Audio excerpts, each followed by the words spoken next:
Cleaning. It is important to perform machine cleaning after each working shift, or once daily depending upon use. Note: the use of unsuitable agents can cause corrosion damage. Do not use any bleach, acid, or metal containing additives to clean the machine. Do not use metal brushes or scouring pads. Remove tank and pump strainers. Make sure that food debris does not enter the pump intake. Rinse the tank and pump strainers under running water. Clean the machine interior. Replace the pump and tank strainers.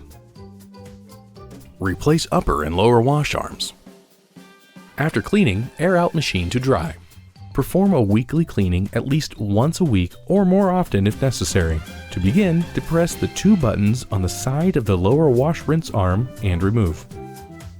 Remove the upper wash rinse arm.